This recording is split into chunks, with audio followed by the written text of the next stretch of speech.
Hola, buen día. Bienvenidas a todas, bienvenidos. Esta es la sesión segunda de este año. Hoy es viernes 31 de 2025 de este seminario de redes femeninas en la historia y estudios de género aquí en el Colegio de Jalisco. Les doy la más cordial bienvenida, especialmente a también la coordinadora de este seminario, doctora Lilia Vallardo, que está aquí junto a mí, y a Nadia Rubalcaba, que nos acompaña también, pues siempre en toda la logística y en toda la organización. La bienvenida a las ponentes que ya se encuentran conectadas, así como a las lectoras. Les agradecemos mucho su tiempo, su trabajo y lo valoramos mucho. El día de hoy estamos, bueno, en el Salón Alfonso de Albazur y vamos a tener tres ponencias. Como ustedes saben, en esta convocatoria tuvimos bastante participación, entonces no quisimos dejarlas fuera y estuvimos haciendo un esfuerzo para tener a más participantes en cada sesión. Les recuerdo la dinámica. Cada participante, cada ponente tiene hasta 20 minutos para su exposición. Les pido estar atentas del chat en Zoom por si tenemos alguna complicación o para notificarles de los tiempos. Y las lectoras tienen hasta 10 minutos para sus comentarios.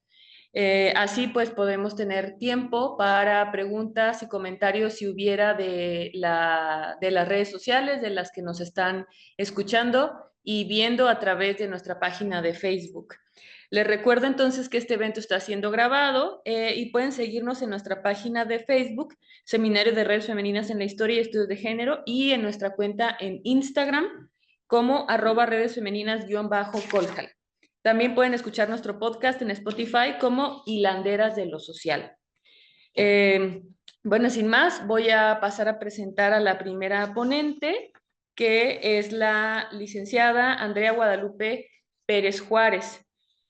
Su título de su ponencia es Chocolate, polvos y Rosa María en la brujería novohispana. Voy a permitirme presentarla brevemente. Ella estudió la licenciatura en Historia en la Facultad de Filosofía y Letras de la Universidad Nacional Autónoma de México. Actualmente desarrolla su tesina titulada La desestructuración y reorganización del Totonacapan en el sistema colonial, siglos XVI y XVII. Su labor se centra en la difusión de la historia de la Nueva España, la brujería, la hechicería y la Inquisición desde la Edad Media al siglo XVIII, así como la historia de las mujeres a través de cursos, conferencias y visitas guiadas. Entre sus publicaciones se encuentra el texto Anónimos Novohispanos de Hechiceras a Brujas en El Temporal, Gaceta de Divulgación Histórica. Bienvenida, Andrea Guadalupe Pérez Juárez. Adelante con tu exposición. Hola, No te muchas escuchamos. gracias. ¿Ya se Ya. escucha? Ok, pues bueno, muchas gracias. Le agradezco al seminario y al Colegio de Jalisco la invitación. Y bueno, a mí me llamó la atención enviar mi propuesta porque desde hace unos 7 u 8 años me he estado involucrando en la historia de la brujería y sobre todo la participación de las mujeres en esta. Me ha llamado la atención los diversos elementos que se usaban de manera cotidiana para modificar tanto la realidad que se vivía como conseguir aquello que se deseaba. He leído diversas investigaciones al respecto, tesis, algunos libros, y lo que me he topado frecuentemente en las denuncias que se presentan y en algunos otros trabajos de investigación son la combinación de estos tres elementos que lleva por título mi ponencia: el chocolate, los polvos y la rosa María. Cabe destacar que dos de ellos, los polvos y la rosa María, se mencionan en ocasiones como elementos de los que no se tiene certeza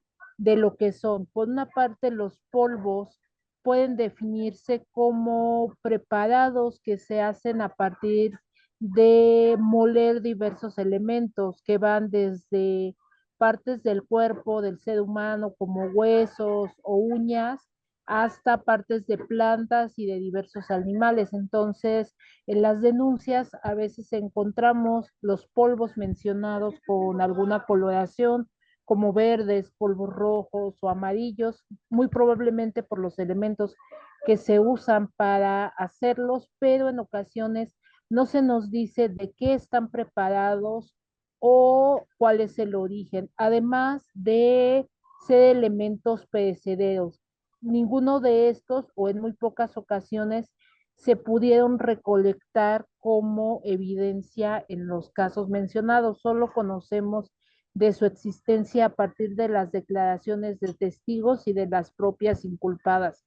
En tanto, el chocolate tiene una transformación interesante. Por su parte, desde la época prehispánica ya tenía un uso tanto ritual como económico, y en la Nueva España sigue su uso en estas dos formas, pero sobre todo se transforma en un elemento que se usa constantemente en la brujería. He encontrado algunos artículos e investigaciones que hacen referencia a su uso tanto por las diversas plantas y semillas que se usaban para prepararlo, que difiere un tanto de cómo lo consumimos hoy día, porque en la época era más considerado un alimento, ya que solía ser pesado al beberlo y su consistencia algo grumosa, lo que facilitaba por su sabor y el color que los otros elementos como la rosa maría, que es parte de una planta, o los polvos se pudieran mezclar así como con otros elementos, por ejemplo, la sangre menstrual, el sudor, algunas otras partes del cuerpo, y estos ingredientes se disimularan. Entonces, en esa perspectiva, quise profundizar un poco más en cómo se usaban estos elementos, cuál era su preparación, la combinación, porque también en las denuncias el chocolate se mezcla con los polvos y con la rosa maría, así como con otros ingredientes, y cuál era su uso. Me encontré a través de diversas denuncias que casi todos estos elementos se utilizaban con fines amatorios, es decir, en lo que se llama la brujería amorosa, que se define, según Noemí Quesada, como aquellas prácticas que se realizan con el objetivo de dominar a una persona sin que ésta participe voluntariamente del proceso. Entonces, en esa línea de definición, estos elementos se usaban para dominar a la persona, que era el interés amoroso de quien lo hacía, tanto a nivel físico, emocional como sexual. El chocolate era el vehículo muchas veces para que estos polvos o la rosa maría potenciaran el efecto, y en ocasiones el chocolate se usaba mezclado con algunas otras plantas, y los polvos podían tener también muy diversos usos, como regarlos encima de la ropa que las personas utilizaban, ponerlos en el lugar donde dormían, mezclarlos con sus alimentos, porque esto también es frecuente que se pongan en alguna comida, o simplemente tocar a la persona con ellos a través de algunos papeles en los que se ponían, y se pensaba que así se conseguía lo que se deseaba. Cabe destacar que he encontrado algunas referencias de brujería en España, donde estos polvos se hacían a partir de la quema de corazones de ciertos animales, por ejemplo, golondrinas, algunas gallinas u otro tipo de aves, cabras o algún otro tipo de animal pequeño, solían quemarse y se metían en pequeñas bolsas, ya fuera para mezclarlos con alimentos o usarlos como amuleto para atraer el amor. También se llevaban junto con algunos otros pequeños animales como el colibrí. A veces el colibrí, que es un animal que se relaciona con el amor y estas prácticas también de magia y brujería, solía envolverse en listones, se llevaba en pequeñas bolsitas y a veces se acompañaba de estos polvos. Entonces, a medida que avanza el virreinato novohispano, a partir de la segunda mitad del siglo XVI y sobre todo en el siglo XVII y la primera mitad del XVIII, se vuelve cada vez más frecuente la combinación o el uso de estos elementos. En cuanto a la rosa maría, esta planta no se ha encontrado propiamente cuál es su denominación, Tenemos algunas referencias, por ejemplo, Aguirre, uno de los investigadores que profundiza sobre el uso de las plantas en Mesoamérica y su aplicación en la Nueva España, tanto en el plano medicinal como en la brujería, sugiere que muy probablemente sea una parte del peyote. Cabe destacar que el peyote es una planta que en la época se consideraba que tenía dos géneros, es decir, que era masculina y femenina, y se usaba combinada también en esta magia amorosa. Él refiere que muy probablemente su uso dependía de la parte de la planta, así la raíz, que tiene forma de un miembro masculino, asemeja a un pene, podremos pensar que es la parte masculina o la planta nombrada como tal peyote en su referencia masculina. En tanto, la rosa maría sería la parte del peyote que es la flor, esta flor rosa que se caracteriza por ser lo primero que se ve en la superficie, sería muy probablemente la llamada rosa maría. Él también dice que estas plantas se iban nombrando a partir de la introducción del imaginario cristiano en diversas comunidades prehispánicas y se le nombraba relacionado casi siempre con la Virgen María. Entonces se le puede llamar Santa María, Santa Rosa María o simplemente Rosa María, aunque no se sabe bien a bien si esta planta en efecto sea el peyote, aunque en algunos expedientes se puede encontrar el peyote y la Rosa María mencionados y combinados en hechizos amorosos. En algunas otras investigaciones he encontrado la mención de la Rosa María, pero cabe destacar que solo en una de ellas y a partir precisamente del texto de Aguirre buscan definir qué es la Rosa María, cuáles son sus usos, pero no encontré o pude rastrear ningún trabajo donde se haga referencia al origen de esta planta. Más adelante se ha mencionado que muy probablemente podía ser marihuana, sin embargo, el propio Aguirre no está de acuerdo con esta conjetura porque dice que esta planta se introdujo hacia finales del siglo XVIII, inicios del siglo XIX, ya en la época independiente en México, y que no podrían existir referencias a ella antes de esta época, y sin embargo existen expedientes desde el siglo XVI y el siglo XVII donde ya se emplea. Entonces, atendiendo a estos elementos, pues me he centrado en tratar de rastrear cuáles son los orígenes de estos tres elementos, su uso y su combinación a partir de la lectura de diversas investigaciones de otros autores y de algunos casos que he encontrado digitalizados en el archivo Casa Morelos y que mencionan precisamente el chocolate combinado con polvos y Rosa María. Pues básicamente esto sería como un pequeño resumen de lo que trataba mi texto para no prolongarme mucho más y pues me dispongo a escuchar los comentarios del seminario. Muchas gracias, Andrea Guadalupe, también por ajustarte a los tiempos, así tal vez podamos tener pues más espacio para preguntas y comentarios. También gracias por tu texto. Voy a darle la palabra a tu lectora, la doctora Lilia Vallardo, que también es coordinadora de este seminario, y voy a permitirme presentarla brevemente. Ella es licenciada en Historia por la Universidad de Guadalajara, maestra en Historia con honores por la Universidad Nacional Autónoma de México y doctora en Historia por el Colegio de México.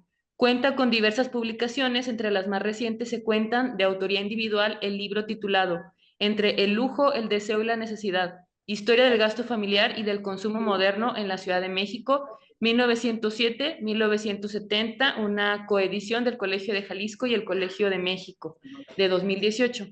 En coautoría los libros Redes Femeninas en la Historia y en la Actualidad del Colegio de Jalisco 2021 y 4 tomos del Diccionario Biográfico de Mujeres Jaliscienses Prominentes.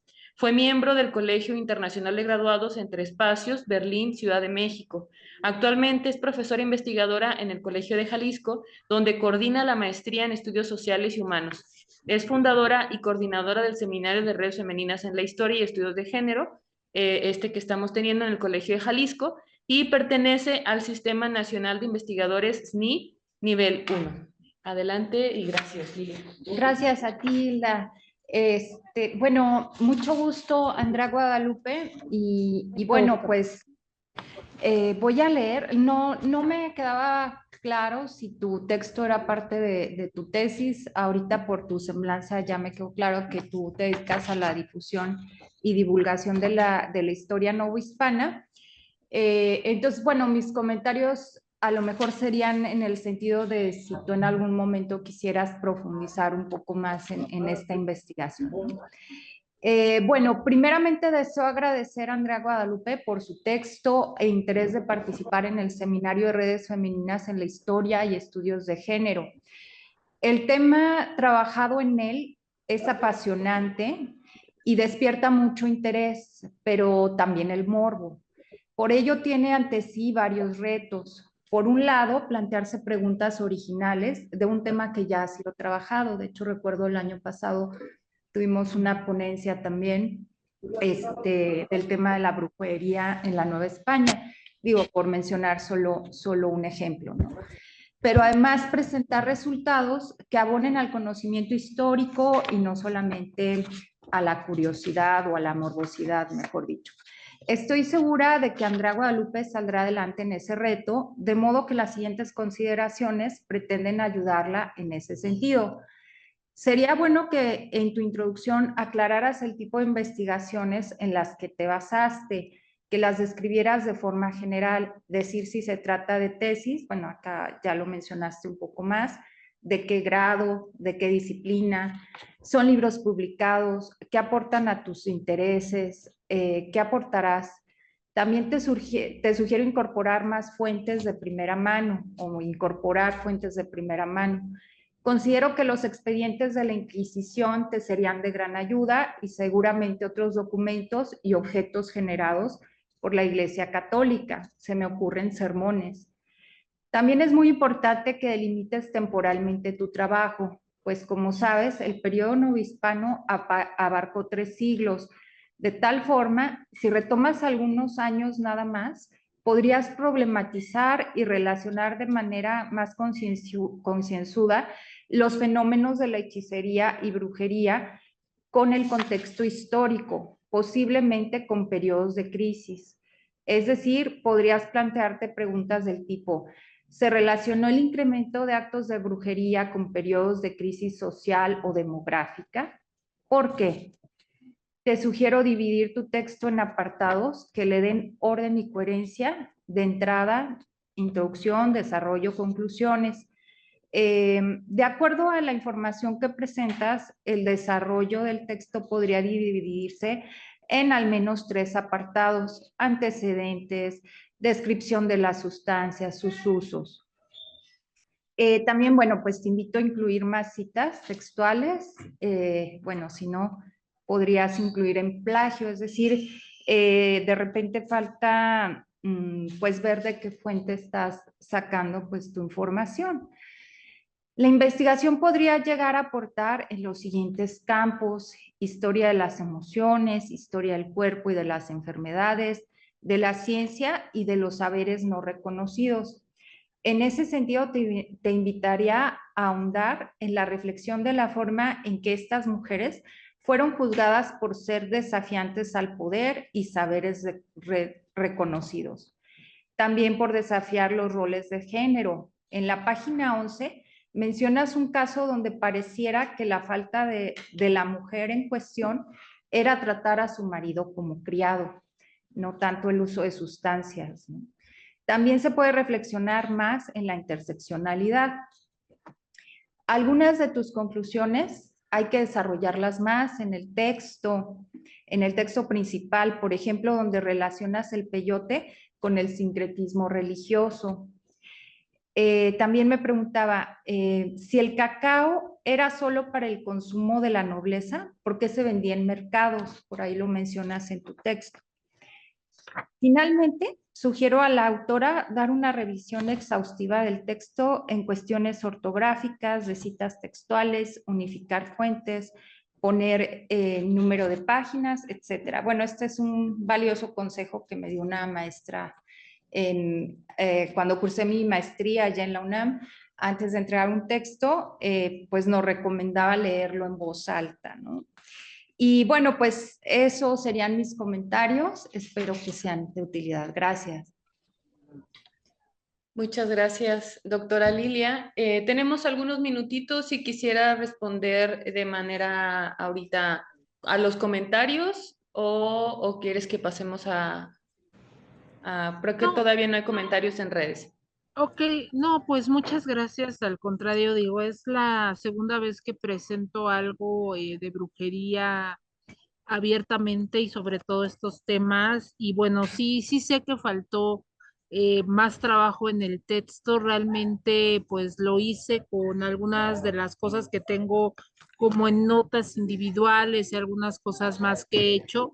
Creo que si hubiera tenido un poco más de tiempo, sí lo hubiera trabajado más y sentí que le faltó realmente. Creo que tiene pues toda la razón la doctora. Sé que lo tengo que revisar, también sé que tengo que buscar más fuentes. La verdad es que un poco por falta de tiempo, porque pues como me dedico a la difusión y también ahora estoy trabajando dando clases, no tengo realmente mucho tiempo de acudir al Archivo General de la Nación, ¿no? No tengo tanto tiempo, entonces me he basado en otras investigaciones como referí, solo que también no lo hice más extenso porque tenían un límite de páginas, ¿no? Entonces sí sentí que me faltó como meter más información, pero también tuvo que ver un poco con el límite que tenía yo, que no podía ser tan extenso el texto. Tuve que sacar, como usted refiere, muchas citas textuales porque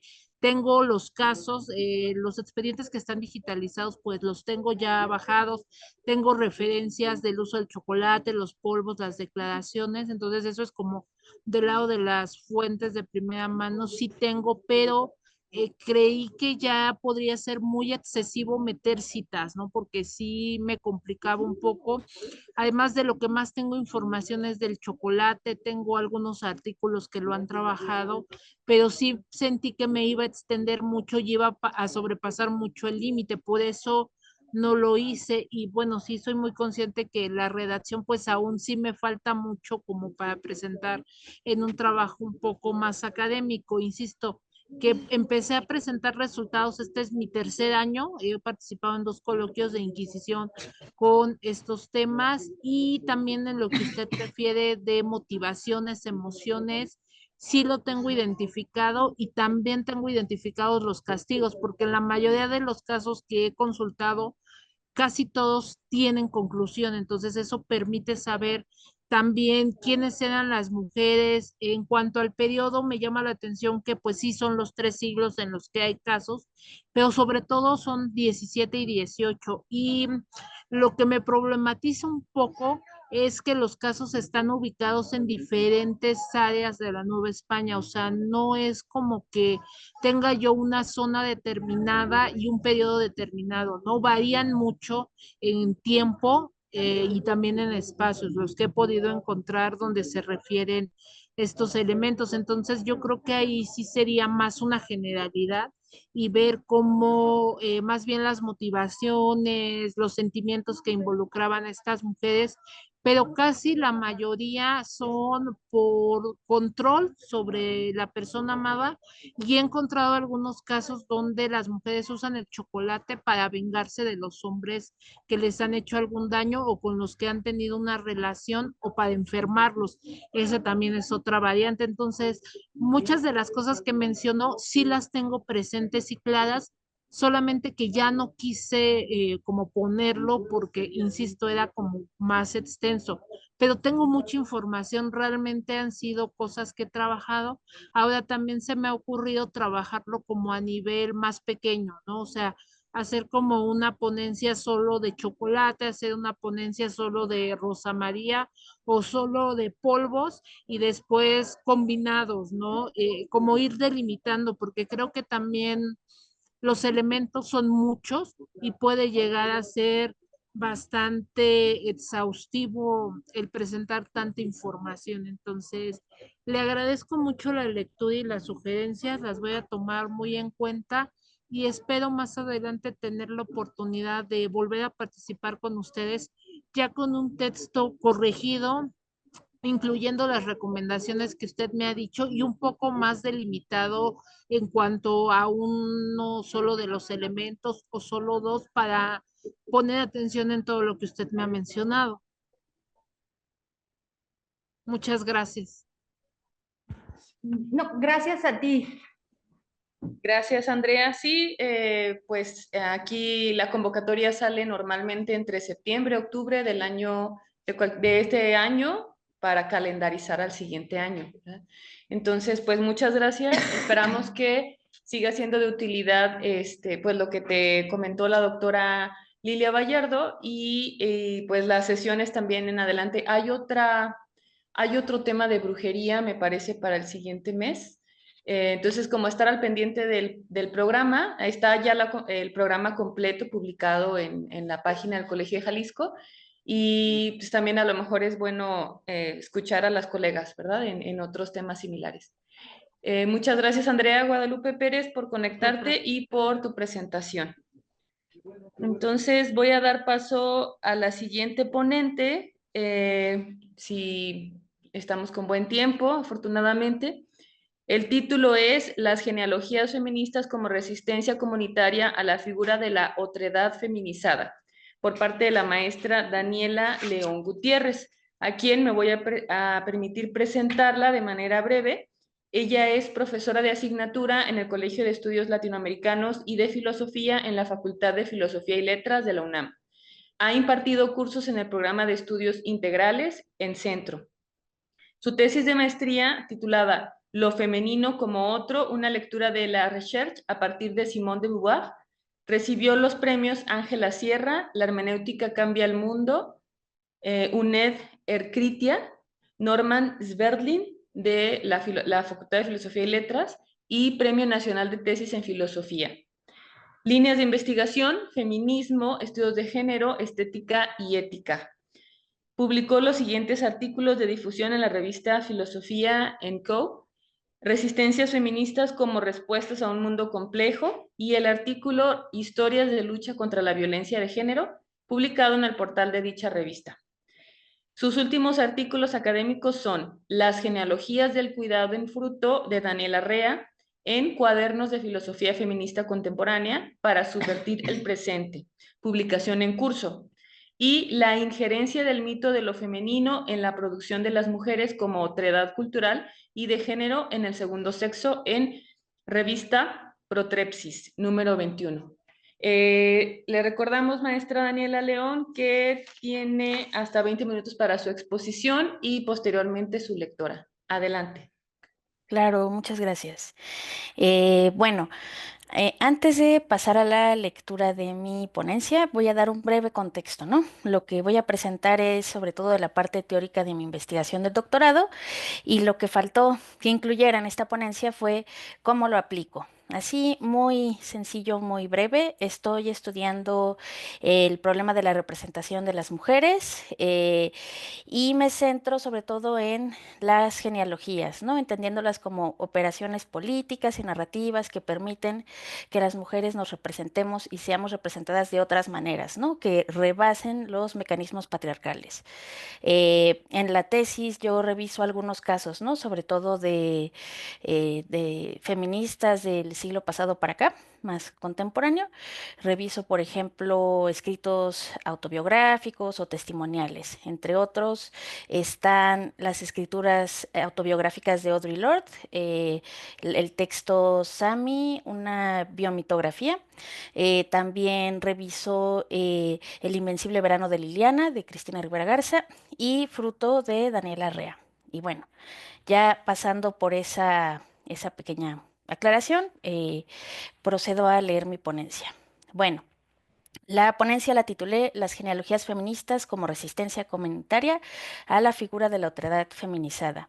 Como les comentaba, aquí presento mis avances teóricos de la investigación de doctorado sobre las genealogías como un concepto y una práctica feminista. Estoy entendiendo las genealogías como narraciones de la experiencia vivida que subvierten los mecanismos de representación de lo femenino como una otredad feminizada.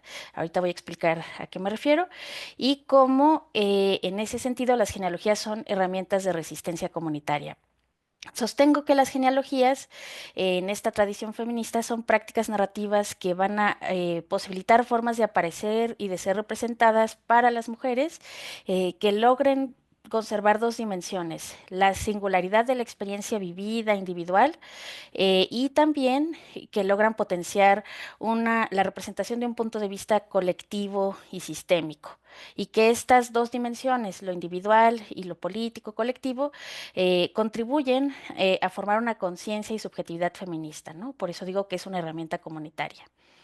Pasando a qué me refiero sobre otredad feminizada, básicamente hablo sobre cómo la tradición feminista eh, explica cómo las mujeres hemos sido ocultadas, por ejemplo, del discurso, de las representaciones, de la historia, o hemos sido representadas de maneras que nos cosifican o inferiorizan, ¿no? Por eso está el término de otredad. Otredad se refiere, por ejemplo, a una construcción simbólica y dualista en Occidente que contrapone a las mujeres como otredad, como diferencia inferiorizada, a, por ejemplo, a un sujeto masculino que se supone que es racional, autónomo, ¿no? O sea, es un constructo jerárquico, ¿no? A partir de estos dualismos y que contribuyen entonces a construirnos, les decía yo, como una identidad esencializada según distintos elementos, ¿no? Género, raza, clase, y que contribuye entonces a representarnos, delimitarnos como esa diferencia y ese afuera de lo masculino, ¿no? Asociándonos, por ejemplo, a la naturaleza, al caos, a lo femenino, al cuerpo, las emociones, todo lo que ha sido inferiorizado simbólica y conceptualmente en Occidente. Entonces, esta idea de otredad viene, les decía, de los feminismos y del falogocentrismo, ¿no? Como este marco de significación que nos explica cómo lo femenino ha sido definido como la carencia y negación de lo masculino, ¿no? Y asociada a todas estas categorías de diferencia, naturaleza, caos, cuerpos, emociones. Entonces les decía, ¿qué más? Sí, la otredad entonces está ligada a la opresión de las mujeres porque justamente es una figura en la que se proyectan esos significados que una sociedad, digamos, considera como despreciables, ¿no? Lo inferior, lo abyecto, lo que amenaza un orden y debe ser contenido, ¿no? Y estas proyecciones legitiman ejercicios de control y poder sobre los grupos que encarnen las figuras de otredad en un contexto y sociedad pues occidentalizada, ¿no? Y entonces la otredad es este constructo que va a legitimar órdenes sociales jerárquicos y violentos, ¿no? La otredad es sigue esta lógica de dominación y este imaginario que asocia grupos específicos con significados de inferioridad y los excluye y violenta. Eh, y bueno, los feminismos, cómo se han apropiado, por ejemplo, de esta otredad feminizada, lo han usado, por ejemplo, para hablar sobre cómo el falocentrismo o la cosificación explican las maneras en las que las mujeres son excluidas o inferiorizadas de los discursos y representaciones, cómo lo femenino es definido como no masculino, inferior a lo masculino, lo que es despreciable, apropiable. Y bueno, así brevemente, entonces la otredad es una manera en la que desde filosofía feminista se explica la exclusión e inferiorización simbólica de las mujeres, ¿no? De la historia, del discurso, de la representación. Y cómo sirve también la otredad para legitimar y construir un sujeto masculino trascendente y asociado a lo público, ¿no? Entonces, mi investigación básicamente se pregunta si digamos, si en Occidente, simbólica y discursivamente hemos sido construidas como otredad inferiorizada y feminizada, ¿qué mecanismos tenemos, por ejemplo, en las tradiciones feministas de subvertir esta figura, ¿no? Cómo los feminismos intervienen en el discurso, el lenguaje, desmantelan y reconstruyen la historia y el discurso a nivel micropolítico. Y entonces, en mi investigación doctoral, yo me centro en la figura de genealogía, ¿no? Como un concepto y una práctica feminista. Les digo que, por ejemplo, está presente desde el activismo, en los grupos de autoconciencia, pero también en las narraciones, ¿no? En las narraciones de mujeres que narran su propia vida o la de otras, ¿no? Narran cómo hemos sido formadas o cómo hemos pasado estos procesos de violencia y opresión, y también narran cómo el lazo con otras mujeres les ha permitido eh, resistir, por ejemplo, a estas formas de dominación, ¿no? Entonces yo considero que las genealogías son una de las maneras en las que las feministas han inventado recursos para combatir esta invisibilización e inferiorización simbólica, ¿no? Entonces las genealogías básicamente lo que atacan, bueno, ¿cómo decirlo? En lo que se enfocan es en cómo aparecemos, ¿no? Cómo aparecemos en el discurso, cómo aparecemos en las historias y en las representaciones. Y las genealogías, desde mi investigación, permitirían que aparezcamos de otras maneras, ¿no? Otras maneras que subvierten este constructo de otredad feminizada, inferiorizada. Entonces, que logran, por ejemplo, romper o desplazar esta construcción simbólica de lo femenino como este lugar social subordinado para las mujeres, ¿no? Y estos modos limitados de aparecer en el discurso, en las representaciones que nos ocultan o nos inferiorizan. Y también entonces las genealogías serían una herramienta del activismo y pues no sé, de las prácticas feministas que también permiten entonces combatir esta versión androcéntrica de la historia que está moldeada en un ideal de un sujeto masculino, autónomo, trascendente, ¿no? Que sería el sujeto de acción y que todo lo demás queda como mero trasfondo para este sujeto, ¿no? Ya sea la naturaleza o las mujeres. Mm, entonces aquí yo estoy pensando las genealogías como discursos que intervienen en lo simbólico y en la representación, que intervienen en los significados de lo femenino, asociados a las maneras públicas y políticas de cómo aparecemos. Aquí entonces yo me estoy basando, por ejemplo, en distintos referentes, ¿no? Por una parte, la idea de política de localizaciones, que aquí yo cito a Jamila Ribeiro, feminista brasileña, que nos dice, por ejemplo, cómo desde la interseccionalidad, desde la teoría del punto de vista, cada persona está individuada en sistemas de opresión complejos, ¿no? En los que ocupamos distintos lugares y en los que las opresiones interactúan entre sí para formar y dirigir nuestras experiencias, ¿no?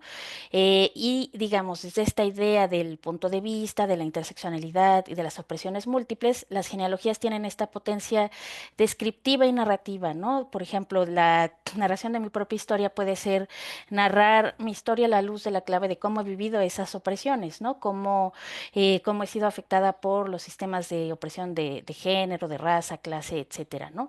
Y eso permite justamente que aparezca en el discurso de una manera que los discursos normativos imposibilitan, ¿no? Por así decirlo.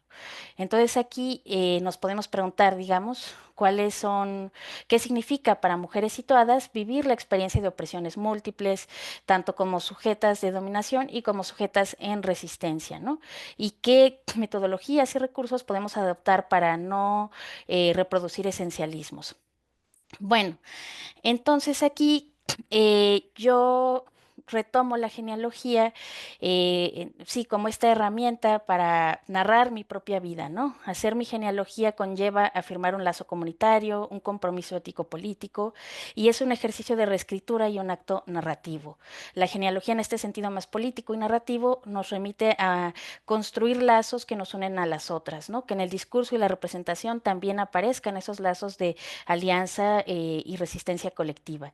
Y también rompen con la idea normativa del sujeto autónomo masculino, porque las genealogías es narrar mi vida a la luz, por ejemplo, de cómo cómo he construido mi vida en otras redes con mujeres, ¿no? Entonces se trata de una subjetividad o identidad relacional que me piensa a través de las otras, ¿no? No a través de una idea de individualidad y autonomía masculina. Esta manera que tienen los feminismos de pensar en genealogía, como este narrarme a mí misma a la luz de las opresiones y a la luz de mis lazos con los otras, se inspira hasta cierto punto en la idea de parentesco y linaje, ¿no? Que también ha sido criticada como esencialista. Pero desde mi perspectiva, las genealogías tienen, digamos, tienen una potencia porque este ejercicio autonarrativo de narrar mi vida a través de la opresión situada o a través de mi lazo de las demás, es realizable y reactivable por cada mujer, ¿no? Cada una puede narrar e interpretar los linajes en su vida. Y esto favorece la formación de una subjetividad feminista y fortalece el vínculo con otras mujeres. También sostengo que las genealogías son una herramienta comunitaria para construir una subjetividad feminista no esencialista, ya que se logran dos objetivos, ¿no? Narrar una vida singular en relación con los sistemas de dominación, responder, por ejemplo, quién soy, partiendo de mi experiencia de los sistemas de opresión, ¿no? Y también el objetivo político de explicitar la relación comunitaria con otras vidas singulares, ¿no? Preguntarme sobre qué me une y qué me separa de otras mujeres, ¿no? Estos objetivos políticos potencian la construcción de una subjetividad feminista, ya que entrelazan la propia vida, lo personal y lo privado con lo colectivo, político y público. Politizan la esfera privada y las condiciones singulares e individuales de la vida, y también logran ampliar y problematizar la esfera pública y las luchas. Entonces, las narraciones genealógicas también permiten articular agendas colectivas, visibilizar grupos e individuos históricamente subalternizados. En esta exploración histórica y conceptual de las genealogías, les decía yo que algunas de mis fuentes fueron, por ejemplo, para interrogarme sobre qué significa narrar mi vida genealógicamente y en clave feminista, están, por ejemplo, los grupos separatistas de autoconciencia, o prácticas y conceptos del feminismo italiano de la diferencia sexual, narraciones testimoniales, biográficas y autobiográficas con un compromiso feminista, como las que les mencionaba de Audre Lorde o de Daniela Rea o Cristina Rivera Garza, y también algunas pensadoras, ¿no? Que ahorita voy a intentar mencionar de manera más breve. Al estar intentando conceptualizar esta práctica feminista dentro de una tradición feminista, es decir, recurrir a fuentes feministas para definir qué es lo que están haciendo las mujeres cuando narran su propia vida, iluminando sus experiencias vividas de la opresión y narrando sus vínculos con otras. En la tradición feminista yo me inspiré en dos conceptos, ¿no? El de parentesco y el de procedencia. Es una división sobre todo conceptual y porque están ligadas a tradiciones feministas específicas, ¿no? La tradición, por ejemplo, de los grupos de autoconciencia, del feminismo materialista y radical, se centran, por ejemplo, en explicar, en intentar indagar qué opresiones compartimos o qué condiciones y experiencias de opresión nos permiten hablar en colectivo, ¿no? En ese sentido, para hablar de esta colectivización de las experiencias, yo hablé de procedencia, ¿no? Porque se trata de explorar las maneras en las que somos individuadas y subjetivadas en los sistemas de opresión, para entonces formar una comprensión y autoconciencia política como grupo. Aquí el énfasis está en la experiencia vivida como un vehículo para pensar lo colectivo y lo común. Esa es la que yo ligo a la noción de procedencia. Y por otra parte tenemos la tradición del feminismo de la diferencia sexual, sobre todo el italiano, eh, que es el que tiene muchas prácticas de hacer genealogías como microhistorias, ¿no? Que empezaron, no sé, buscando ejemplos en la literatura de mujeres, recopilando esas historias o narrando sus propias historias de vida, ¿no? En el feminismo de la diferencia sexual, como están pensando esta narración como una reconstrucción de lo femenino, más allá de ser lo otro, lo negativo, lo inferior, aquí yo retomo la noción de parentesco, ¿no? Porque están estableciendo un sistema de representación y filiación femenina. Aquí las feministas de la diferencia sexual están buscando, les decía, una recuperación simbólica, histórica de lo femenino y están buscando potenciar los vínculos entre las mujeres, ¿no? Construir una afiliación femenina. Entonces, ellas se inspiran, por ejemplo, en la relación con la madre real o simbólica. Y bueno, ahorita para la segunda parte de la ponencia, que espero ir bien de tiempo, voy a hablar un poquito más sobre estas dos tradiciones, ¿no? La que explora la genealogía como procedencia, es decir, como una manera de narrar mi propia historia a la luz de cómo he sido formada, individuada en las opresiones, y las genealogías como para, 5 minutos, ok, sí, ¿no? Entonces me voy a apurar mucho, sí, sí, sí. Eh, bueno, creo que ya he dicho más o menos a grandes rasgos lo importante. Les decía yo que las genealogías como procedencia recuperan estas historias sobre cómo hemos sido formadas en la opresión, ¿no? Y que entonces se centran mucho eh, en buscar, por ejemplo, que el discurso y la representación permitan problematizar, por ejemplo, la experiencia vivida de la opresión.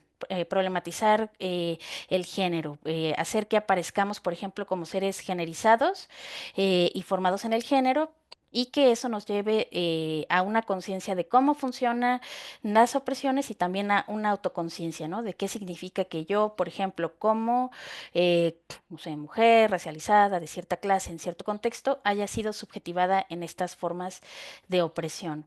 Aquí, por razones de tiempo, no me voy, digamos, a extender, pero yo me inspiro en Teresa de Lauretis y su tecnología de género para decir que las genealogías feministas son prácticas micropolíticas que interpretan, relecturan mi propia historia a la luz de las relaciones de poder. Y que justamente también son un ejercicio de autoconciencia, ¿no? De construir otro tipo de significados desde un punto de vista de un sujeto colectivo y oprimido. Y que por eso estos ejercicios de representación y autorrepresentación son medios de formación comunitaria, potencian un punto de vista afirmativo en relación con grupos sociales oprimidos, reconstruyen la memoria y posibilitan alianzas, ¿no? La segunda acepción de la que les hablo, las genealogías como parentesco, les decía yo que recuperan, que buscan también contribuir a que las mujeres aparezcamos en el discurso y la representación desde otra manera, ¿no? Aquí, aunque no voy a poder profundizar mucho, yo retomo la filosofía de la narración de Adriana Cabarero para hablar sobre cómo estos ejercicios narrativos permiten preservar tanto el sentido individual de narrar mi propia historia como ser singular que soy y también la parte colectiva, ¿no? Que es, digamos, las tensiones que hay en los ejercicios, por ejemplo, de memoria, ¿no? Cómo poder narrar en colectivo sin por ello sacrificar mi singularidad, ¿no?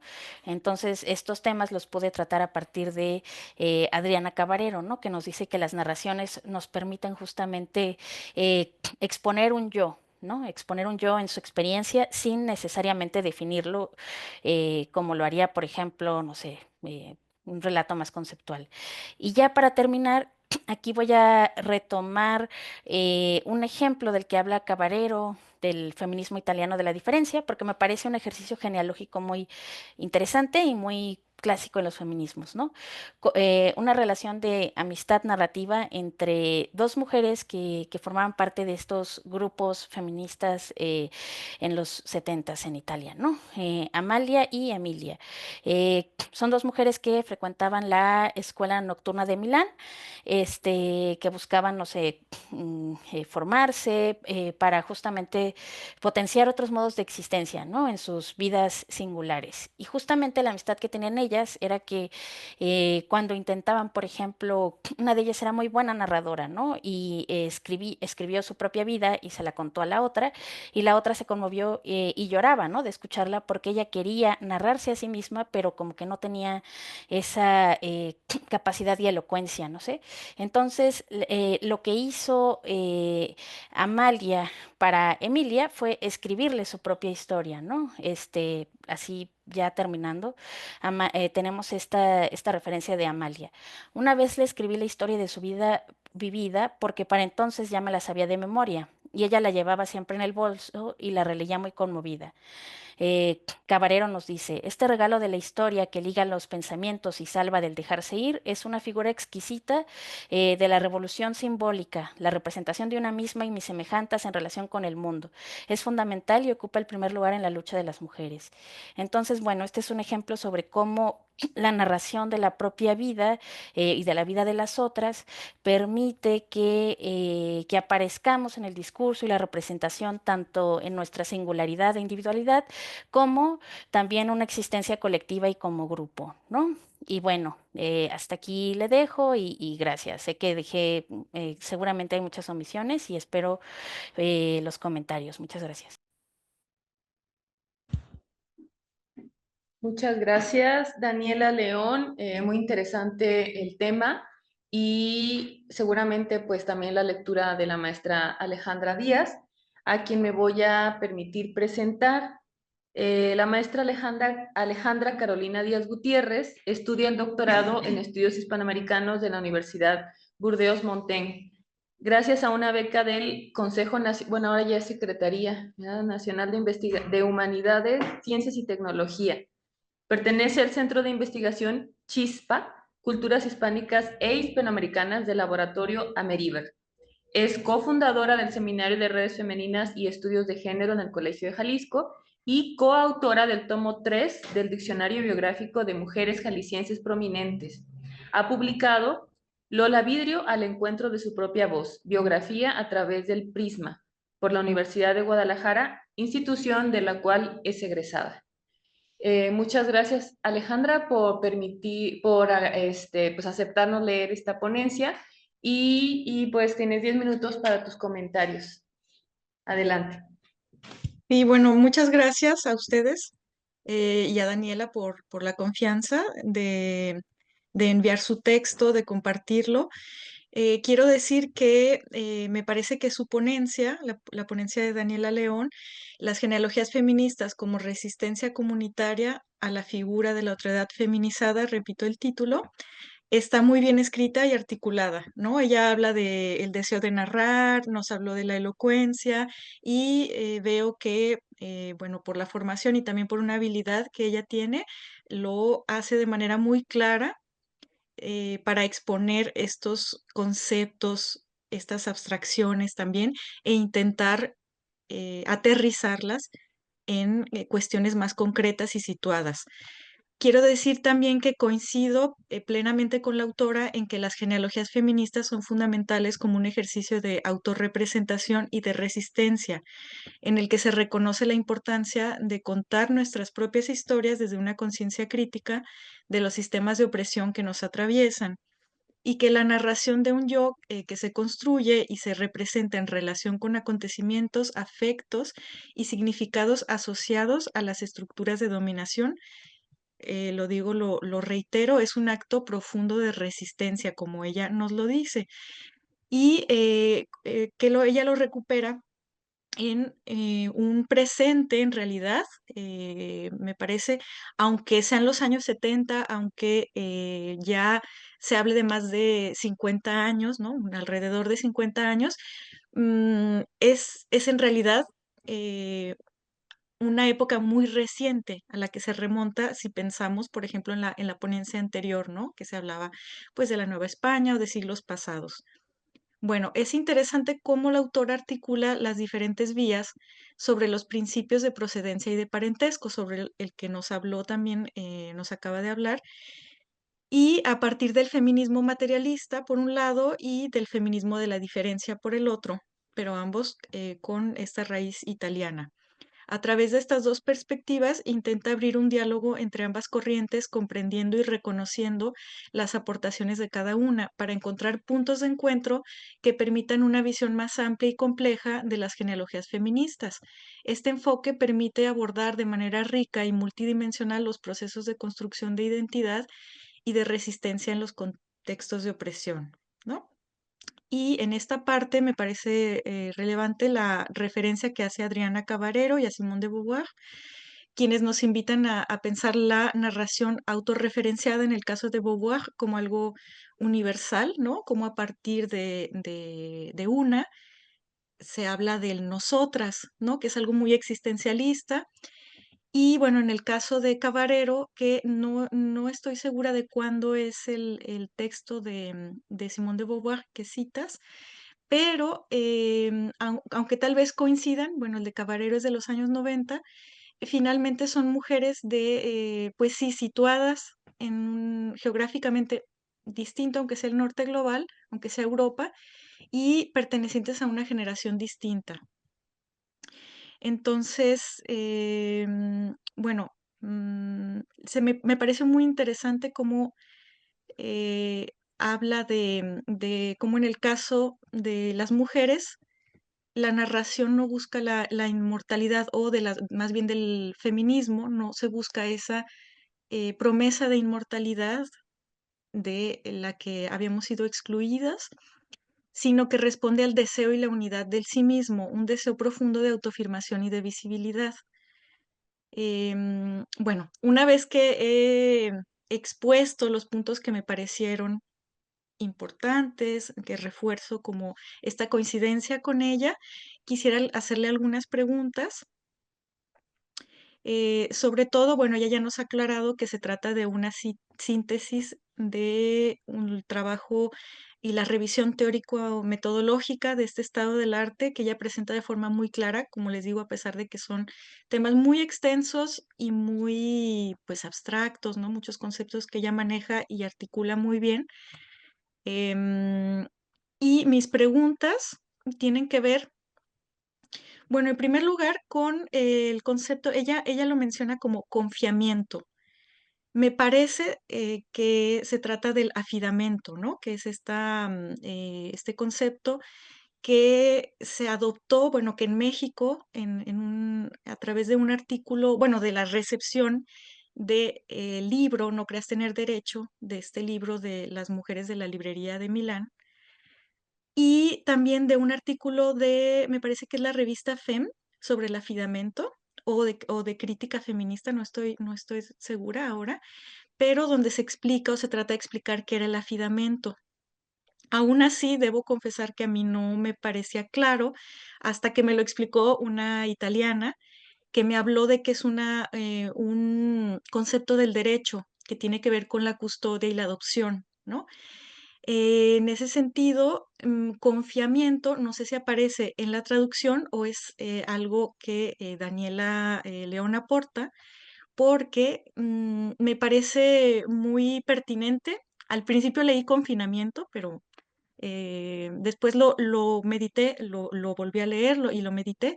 Entonces pensé que, aunque es un neologismo, expresa muy bien eso que me explicaron, ¿no? Yo me afido a ti porque yo confío en tus capacidades, como es el caso de esta historia entre Amalia y Emilia, confío en tus capacidades para narrarme o para protegerme, y se forman estas amistades narrativas o amistades políticas también. Em, bueno, también sobre las fuentes primarias históricas y antropológicas, que al parecer ya nos aclara que sí aunque no las haya presentado en la ponencia, sí las está estudiando. Y en este sentido, otra pregunta que está relacionada con estas fuentes primarias tiene que ver sobre las genealogías como una práctica descolonial, ¿no? Sara Cuentas dice que estudiar o hacer estas genealogías de las ancestras es una práctica descolonial, ¿no? Y estudiar a las ancestras incluso para las mismas europeas, ¿no? En su diferencia, sería sus principios de lo que nos hablaste de procedencia y de parentesco, reflexionar de dónde venimos. Y en ese sentido estaba pensando ya concretamente en la dificultad que experimentamos cuando intentamos enfrentarnos a las obras escritas por, no sé si ella conoce un libro, bueno, este libro que es muy clásico, que seguramente sí conoce, de Jean Franco, ¿no? Que traducen como Las conspiradoras, que el original me parece que es Plotting Woman. Y ahí se habla de, ella habla de la imposibilidad de Antígona, ¿no? De mujeres del siglo XIX y del XX que son distintas a a estos planteamientos, por eso digo que son más recientes, ¿no? A partir de los años 70. Y cómo nos enfrentamos, por ejemplo, a mujeres de los años 50 o incluso del siglo XIX que a este linaje simbólico, a estas madres simbólicas, que, por ejemplo, están hablando de los conceptos de la filosofía, del hombre, ¿no? O de esta narración. Incluso ahora yo en concreto estoy intentando comprender un texto que está narrado por el ojo de Dios, pero es un ojo de Dios femenino. Y nos topamos con estas cosas como tan complicadas. No sé, quisiera preguntarle si ese corpus de textos es muy reciente, algunos, al menos los que escuché que nos dijo, parece que es muy reciente, pero si hay alguno que es anterior, tengo la curiosidad. Y eso sería todo. Muchas felicidades. Espero, ojalá que la vida también nos vuelva a hacernos coincidir para que nos ayudes con la elocuencia que tienes y podamos afidarnos a ti, Daniela. Mucho gusto. Vale, mucho gusto Pues, y muchas gracias por los comentarios. Sí, de las preguntas. La de confiamiento, así estaba la traducción. Me parece que estaba yo citando a Teresa de Lauretis, y Teresa de Lauretis la traducción lo pone así como confiamiento. Ajá. ¿Qué más? Sí, de las fuentes primarias. Sí, por eso empecé mi ponencia hablando de eso. Era una preocupación de, bueno, yo aquí aviento como puros conceptos e ideas abstractas, pero no parece concretarse en algo, ¿no? Entonces, sí parto de casos muy recientes. En parte es por mi propia limitación, en parte para delimitar y situarme. eh, no sé, ya en el discurso feminista, de las problemáticas como, pues, del feminismo contemporáneo, ¿no? A partir de todas estas perspectivas sobre las opresiones múltiples, por ejemplo, y también porque creo yo que tanto mi conceptualización como algunos de los ejemplos que retomo de narraciones de mujeres que están pensándose a la luz de las opresiones, ya parten, por ejemplo, de una etapa en los feminismos en las que se están cuestionando, por ejemplo, la idea de un único feminismo universal, ¿no? Que ya parten de, por ejemplo, a mí la autora que me inspiró mucho para hablar y pensar las genealogías fue esta autobiografía de Audre Lorde, la de Sami, una biomitografía u otra manera una nueva manera de escribir mi nombre. Por ejemplo, en esa autobiografía de Audre Lorde, ella habla de cómo experimenta las opresiones múltiples, ¿no? La del el sexismo, el racismo, también la colonialidad, porque su familia son migrantes de Granada, ¿no? En Estados Unidos, y también las maneras en las que vive de manera conflictuada su sexualidad, porque ella era lesbiana, y en todos, cómo todos esos vectores de identidad entran en conflicto, ¿no? Y es imposible reducir esa experiencia de opresión a un único sistema. Entonces creo que no lo había visto tan claro, pero creo que por eso mis fuentes son muy actuales. También porque, por ejemplo, también una parte de pues de mis preocupaciones son sobre cómo seguir hablando en colectivo sin, más allá del problema del esencialismo, ¿no? Es decir, la parte del sujeto mujer ha tenido como que entre otras cosas, una desconfianza, por ejemplo, a discursos en colectivo, y yo quería recuperar también obras que nos hagan pensar esa posibilidad de colectividad de manera no esencialista y en la actualidad, ¿no? Por eso, aunque aquí no tuve oportunidad, también retomé la obra de Fruto de Daniel Arrea, que es muy reciente, salió en pandemia, que habla, por ejemplo, de las experiencias de cuidar y ser cuidada, ¿no? Y esa obra me parece muy, muy significativa para las genealogías porque justo habla de cómo, por ejemplo, es un libro de madres, hijas, hermanas, pero también amigas y colegas. Es decir, ella logra hacer un retrato y panorama de los cuidados en el México contemporáneo, desde sus desigualdades, exclusiones y violencias, y desde esta experiencia de cuidar y ser cuidada, ¿no? Y termina también siendo un retrato femenino, ¿no? Una recuperación de lazos con otras. Otra obra que abordé, bueno, ahorita se me fue el otro ejemplo, pero lo puedo dejar en esos dos. Y sí, en parte por mis propias limitaciones no retomo obras anteriores, en parte porque creo que quizás se me podría salir de las manos el estudio y así puedo focalizarlo más en pensar la opresión desde la perspectiva de opresiones múltiples, ¿no? ¿Qué más iba a decir? Ah, sí, no conozco el libro de las conspiradoras, pero lo voy a buscar. Y lo de la práctica descolonial, sí, justo, por ejemplo, y cuando yo hice esta ponencia también me quedé pensando, sin querer, mis referentes teóricos en esta ponencia son todas de nacionalidad italiana, aunque escriban de manera distinta, no sé, Teresa de Lauretis o Rosy Braidotti y Adriana Cabarero. Y dije, qué curioso. Pero más allá de eso, esto también es algo que no tuve, sí, perdón, no pude desarrollar. También me pregunto sobre prácticas descoloniales y anticoloniales en América Latina, como el feminismo comunitario, que también tienen esta práctica de narrar la propia vida, ¿no? Pero esto ya no lo pude hacer, ¿no? Pero bueno, muchas gracias por los comentarios. Muchas gracias, Alejandra, siempre tus comentarios muy atinados. Gracias, Daniela León Gutiérrez, porque pues seguramente podrías desarrollar más a profundidad, ¿no? Este es un espacio para compartir y para que otras también nos escuchen. Gracias por tus avances. Bueno, vamos a pasar tenemos un comentario de Ivonne Álvarez que dice, excelente ponencia, Daniela. Y bueno, vamos a pasar a la siguiente intervención de la licenciada Melissa Saraí Proaño Jurado, cuyo título de presentación es Gritos de una mujer silenciada, los juicios de divorcio en Sonora 1884-1914. Antes de cederle la palabra, me voy a permitir leer una pequeña biografía de ella. Ella es licenciada en Derecho desde 2013 y licenciada en Historia desde 2023, ambas por la Universidad de Sonora. Cursante de la maestría en Ciencias Sociales en la línea de Estudios Históricos de Región y Frontera del Colegio de Sonora. Abogada litigante de lo familiar. Ha participado en coloquios y encuentros estudiantiles en historia como ponente. Participante activa en el programa de radiodifusión histórica El Baúl de Pesqueira para Radio Universidad 107.5 FM.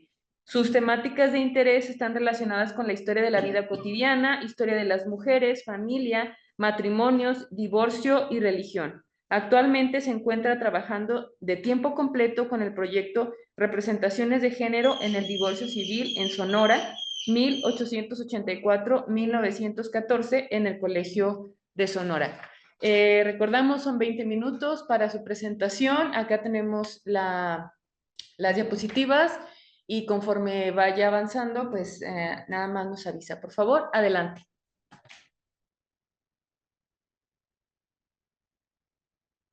Pues primeramente que nada, muchas gracias por brindarme el espacio de presentar un poquito del avance que he tenido en la investigación que actualmente me encuentro trabajando aquí en el Colegio de Sonora.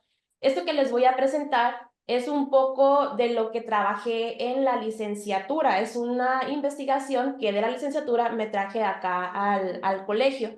Y pues primeramente les quiero explicar pues cómo llegué al tema, ¿no? Que tiene mucho que ver necesariamente pues que yo era litigante y empezaba a observar cosas ahí en los juzgados que me hacían hacer preguntas. Después entro a la licenciatura en historia, veo la manera en que se pueden abordar históricamente estos problemas y así es como termina en lo que les voy a presentar, que es un poquito del contexto que va en mi investigación actual aquí en el colegio. La siguiente diapositiva, por favor. ¿Qué pretendo con esta presentación? Primeramente, pues analizar el contexto legislativo, ¿no? En relación a lo que tiene que ver con el divorcio aquí en el estado de Sonora. Parte de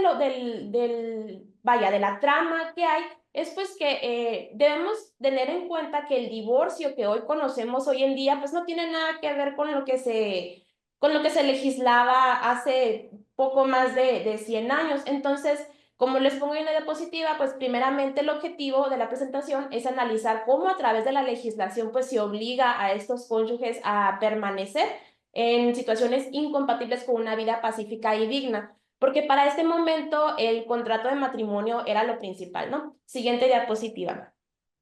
¿Qué es lo que les quiero hablar, no? Primeramente les hablo del contexto legislativo, porque de aquí parte todo, ¿no? Para tener las concepciones que tenemos actualmente de lo que es el divorcio y el matrimonio. Y a mí siempre me gusta, cuando platico de este tema, siempre me gusta aventar una pregunta hacia el público general, en este caso, pues a la audiencia, ¿no? Que nos escuche, que nos escuchará posterior.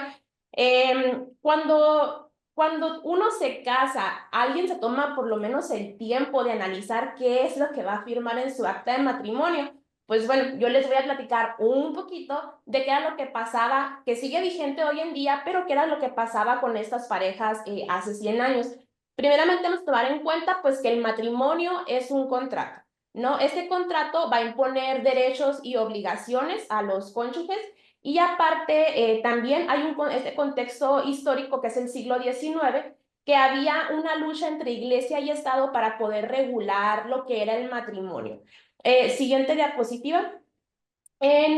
Para irnos así rápidamente y no perder el tiempo en esto, cuando se da la independencia de México, pues hablamos de que hay un rompimiento, ¿no? Entre iglesia y Estado, y entonces para estos años se lanza lo que es la ley de matrimonio civil de 1859 a cargo de Benito Juárez, pues para quitar todo este negocio, ¿no? De lo civil a la iglesia, y ahora el Estado va a empezar a regular lo que estamos hablando desde los nacimientos, las defunciones, el matrimonio, inclusive lo que es el divorcio.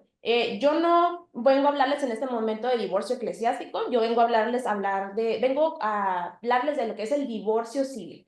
Entonces, en esta legislación, en este año que les presento en la diapositiva, es cuando se establece así legítimamente que el Estado va a ser el único facultado para poder regular lo que es el contrato de matrimonio en esta época, ¿no? Y hasta hoy en nuestros días, pues el matrimonio es a través de lo civil, específicamente si queremos que tenga esa validez y esa garantía para efectos legales. El siguiente diapositiva. Entonces, en el 59, pues sí, se establece esta legislación, pero pues como sabemos en México, pues hubo un periodo complicado, ¿no? Entre quienes estaban en el poder, a qué legislación la población le iba a hacer, pues digamos, caso, ¿no? Y yo por eso les pongo ahí, ¿no? Entre el 59 y el 70, pues un periodo complicado porque hubo muchas legislaciones, pero nadie, entre esta lucha, digamos, de por quién va a tener el poder, pues la población también quedaba así como que, pues, ¿y qué hacemos, no? ¿Quién me va a responder? Entonces, es hasta la legislación de 1870. Hay un trabajo de Oscar Barney Cruz, perdón, que él habla muy, muy claro de cómo se da este proceso legislativo, ¿no? Para poder establecer, después de todo este desorden que hay en México, de cómo se va a organizar la sociedad legislativamente hablando, ¿no? Entonces, para esta época que se da el primer código civil en México, pues ahí se establece, ¿no? Pues que el matrimonio va a ser una sociedad legítima. Cuando hablo de este tema, igual yo siempre les digo, el matrimonio es como una sociedad mercantil. Tú estás formando una sociedad que va a tener, como les mencionaba anteriormente, derechos y obligaciones. Es una sociedad legítima, en este momento entre un hombre y una mujer, con un vínculo indisoluble. Y se los pongo en negritas porque voy a volver a él más tarde. Está dotada de derechos y obligaciones y aparte, como les mencionaba, pues debe ser celebrada debidamente ante la autoridad correspondiente, pues para que sea válida.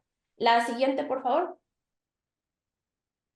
Bueno, entonces ya para yo poder entrar en materia y hablarles de divorcio propiamente, que es el nombre de mi ponencia, pues quiero platicar de qué son los derechos y obligaciones dentro de este matrimonio. Entonces, yo decidí separarlos así, entre hombre y mujer, porque actualmente en mi investigación aquí en el Colegio de Sonora estoy trabajando las representaciones de género en el divorcio. Entonces, es como un poquito de traerles de qué va, ¿no? Entonces, ¿a qué están obligados cuando se forma esta sociedad conyugal? Primeramente, a guardarse fidelidad. Esto es para ambos y es cuestionable, ¿no? Y lo vamos a ver. Entonces, se guardan fidelidad, deben mantenerse unidos y socorrerse siempre, ¿no?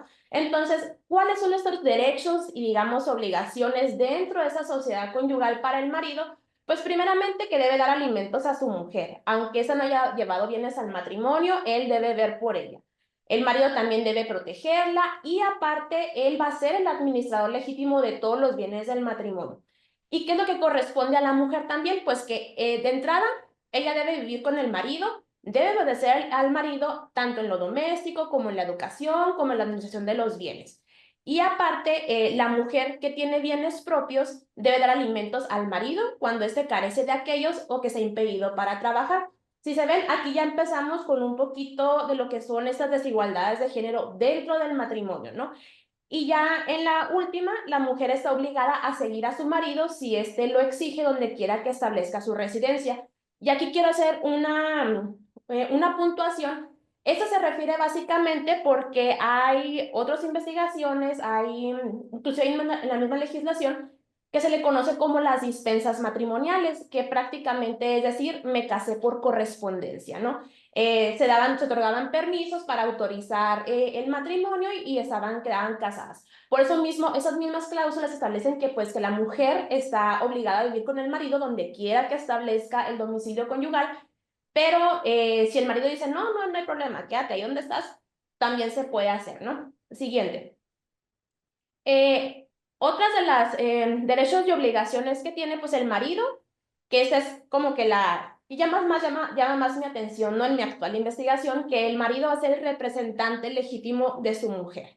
Y me lleva a la otra parte, ¿no? Que dice, la mujer no puede, sin licencia de su marido, adquirir por título oneroso o lucrativo, enajenar bienes ni obligarse, sino en casos específicos, ¿no?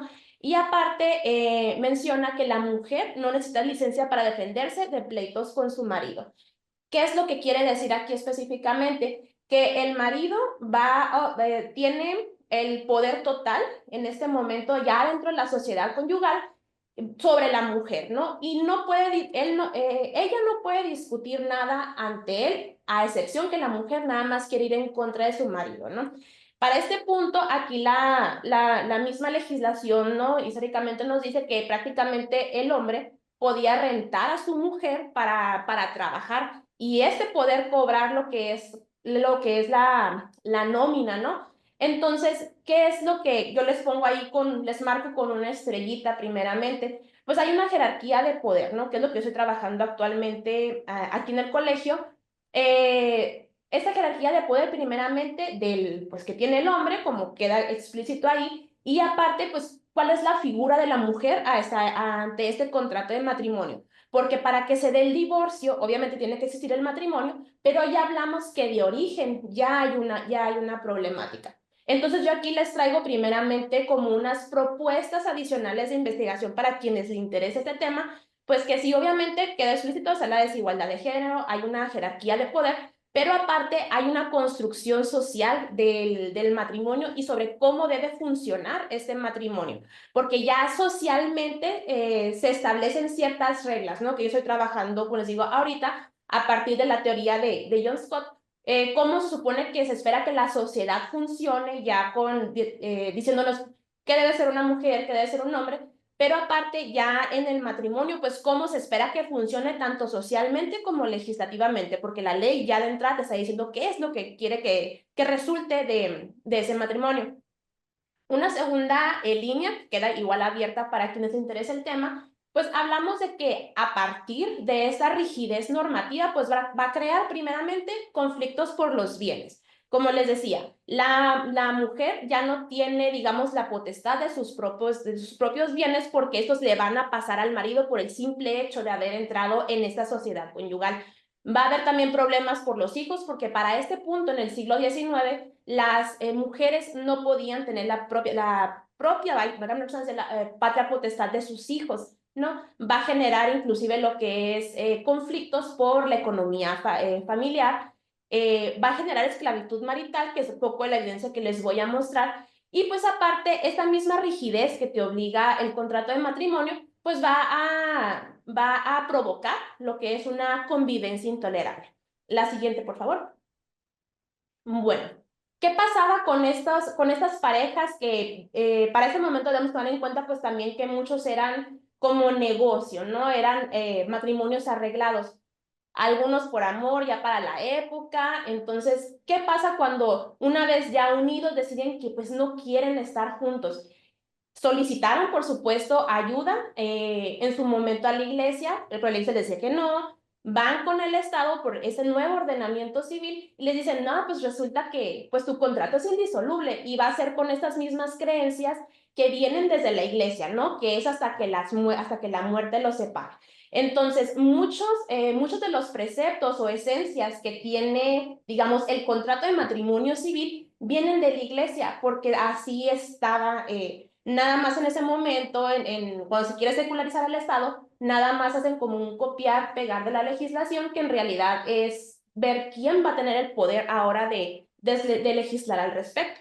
Entonces, como les pongo ahí en la diapositiva, los cónyuges buscaron alternativas para resolver los conflictos que deterioraban su relación matrimonial, recurriendo a la autoridad judicial para solicitar la disolución del matrimonio. Pero, como les pongo ahí, el matrimonio se concebía como un contrato permanente, por lo tanto su naturaleza inquebrantable significaba que cualquier sufrimiento debía ser llevado hasta que la muerte los separara. Que para ese momento el único medio de poder romper este vínculo, pues era la muerte de uno de los cónyuges. La siguiente, por favor. Entonces, esto ya me lleva de entrada directamente pues, a lo que es el divorcio. El divorcio surge primeramente con la Revolución Francesa, con el Código Napoleónico, que es el que va a establecer lo que es esta figura. ¿Qué es esto de que se llama divorcio? Aquí es la primera vez que se habla de ello. Entonces, en el Código Napoleónico no me hablan de un rompimiento de vínculo, ellos hablan nada más una separación de cuerpos, porque está muy, muy profundo en las costumbres de la sociedad en este momento, pues que el matrimonio siempre va a ser esta unión. Entonces, me regreso un poquito a los que les explicaba ahorita, la ley de matrimonio civil, aquí también se aborda por primera vez en México, en esa legislación, lo que va a ser el divorcio.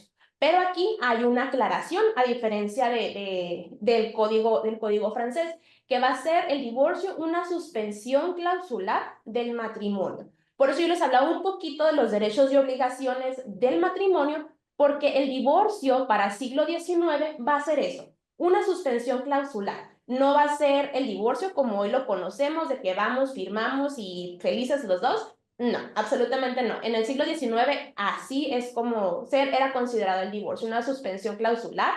Tiene carácter temporal porque sigue siendo indisoluble y no rompe el vínculo, como les comento, ni permite contraer nuevas nupcias, que esa es una de las diferencias del divorcio de hoy en día a lo que sucedía en el siglo XIX. La siguiente diapositiva, por favor. Entonces, como les mencionaba ahorita con el código, con este proceso legislativo en México, entre el 1870 y el 84, pues hay como estos estiras y aflojan, ¿no? De ir puliendo de alguna manera la legislación. Y para este momento en el estado de Sonora, que es lo que yo he estado revisando, pues dicen aquí los legistas del Congreso que pues va a ser válido el código que se utiliza en el centro de México. Entonces, se vuelve a esclarecer, se reafirma pues que el divorcio no va a disolver el vínculo del matrimonio y que va a suspender solamente algunas de las obligaciones civiles, que se refiere a los derechos y obligaciones que nacen del matrimonio. La siguiente diapositiva, por favor. Entonces, ¿cuáles van a ser las causas, digamos, o qué nos van a permitir podernos divorciarnos en el siglo XIX? Primeramente, el adulterio, como una de las principales. Como les mencionaba ahorita, la fidelidad era lo máximo en el matrimonio, ¿no? Entonces, aquí, nuevamente, que es parte de lo que estoy investigando actualmente, la representación de género, de cómo hay una desigualdad, el adulterio ante el hombre y la mujer. Para el caso del adulterio de la mujer, no importa qué es lo que haya hecho, simplemente por el hecho de haberlo cometido, ya va a ser causal de divorcio. Pero en el caso del hombre, solamente si llena los requisitos, solamente en esos casos va a ser un divorcio que haya sido cometido en casa común, donde vivía con la mujer, que haya habido concubinato entre los adúlteros, o ya sea dentro o fuera del domicilio conyugal, o, por ejemplo, que haya habido un escándalo o insulto público, ¿no? Del marido a la mujer, o que la adúltera haya maltratado o insultado a la mujer. Solamente en esos casos al hombre se le va a permitir divorciarse, ¿no? Se le va a autorizar esa separación temporal, ¿no? La siguiente, por favor. Otra de las causas, siguiente diapositiva. Ok. Como les mencionaba, otra de las causas puede ser la prostitución. Recuerden que les mencionaba que el hombre prácticamente podía rentar a su mujer para trabajar. Se consideraba un delito de la prostitución, ¿no? Y ya era causal de divorcio. Igual la incitación a la violencia o el cometer algún delito. El conato, la siguiente, por favor, que nos está comiendo el tiempo.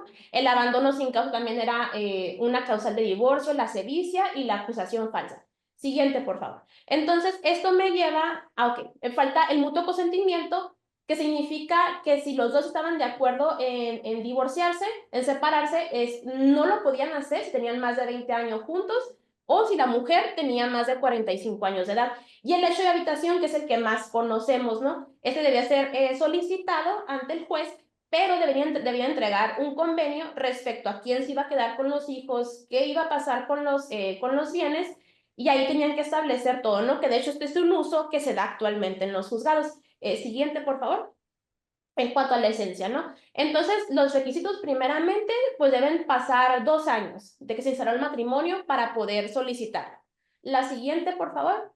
¿Y a qué me lleva ya directamente? Que es a lo que yo les quiero platicar. La siguiente. Entonces, cuando yo revisé ahí en los expedientes en el archivo del Poder Judicial, pues, ¿qué es lo que pasaba o qué es lo que ocasionaba esta indisolubilidad del matrimonio? Pues, primeramente, la violencia, ¿no? Que es el caso que les traigo aquí con Carmen Soto de Levi en contra de don Germán. A grandes rasgos, Carmen Soto tenía un negocio, entonces un día llega a su tiendita, la encuentra saqueada, todas las mercancías le habían sido robadas y le empiezan a llegar los proveedores. Entonces, al momento en que le llegan a cobrar esas cuentas, pues ella no tiene ni mercancías para vender, ni el dinero para pagar, porque resulta que don Germán había vendido todo. Él, como tenía, pues digamos, el poder de realizar ese tipo de acciones, y como Carmen ya le había solicitado la separación, él en venganza decide, digamos, dejarla en la calle. Entonces, para este punto, Carmen Soto, digamos que la gota que derramó el vaso fue eso, que se quedó literal en la calle. Y parte en su escrito de demanda, ella ahí habla de todo lo que le había pasado anteriormente, que no fue necesariamente lo que lo llevó a solicitar esta separación, sino el hecho de que la habían dejado en la calle sin poder trabajar, ¿no? Y que les leo textual, dice: me ha ahuyentado a los criados y no permite que se encuentre a mi lado ninguna persona de mi familia, conviniendo ya hasta en eso por buscar la paz y la tranquilidad doméstica que no me ha sido posible obtener ni aún por medio de los sacrificios más grandes que he hecho por conseguirlo, viéndome ultrajada, aislada de los míos, amenazada de muerte a todas horas, porque a cada paso me ofrece quitarme la vida y quitársela a él también. He llegado a perder la esperanza de poder hacer con él una vida pacífica y no me queda otro recurso para vivir en paz que es separarme de su lado por medio del divorcio. Entonces, ella aquí está pidiendo esa autorización separada para ya poderse alejar de este hombre, pero en esta demanda específicamente ella quiere recuperar lo que son esos bienes. Y si tomamos en cuenta, como les mencionaba, que el hombre era el que tenía la potestad de todo, entonces aquí ya deja también a criterio del juez otorgarle la recuperación de su bien o bien atenerse a ello. Y la siguiente rápidamente, en Francisca Córdoba contra José Morales, básicamente el expediente se basa en que José le pidió el divorcio a Francisca y le dijo, no, yo no te voy a dar el divorcio, hazle como quieras. Entonces, ¿qué es lo que pasa? José se inventa un delito, roba alhajas, acusa a Francisca de que lo hizo, pero él no contaba con la astucia, pues de que esas alhajas, robadas entre comillas, pues pertenecían a Francisca y ella lo acredita totalmente en su expediente de que no era un robo, ella no había cometido un delito porque esa joyería le pertenecía. Y ahí mismo en el expediente sale pues que José Morales se había inventado este robo para poder vivir en Amaciato y que metieran a Francisca a la cárcel y él poder ser feliz con su segunda esposa. Porque para este momento, como no había un rompimiento de vínculo y él ya no quería a Francisca, él encontró o se buscó la manera de deshacerse de la mujer para poder vivir con la otra, pero pues no contaba con la astucia de que no le iba a salir no le iba a salir este invento que se hizo. La siguiente. Bueno, ya como les comento, pues es un poquito de lo que es el contexto con evidencias de lo que yo estoy trabajando actualmente y pues digamos la necesidad, ¿no? Que para ese momento se requería lo que era el rompimiento del vínculo.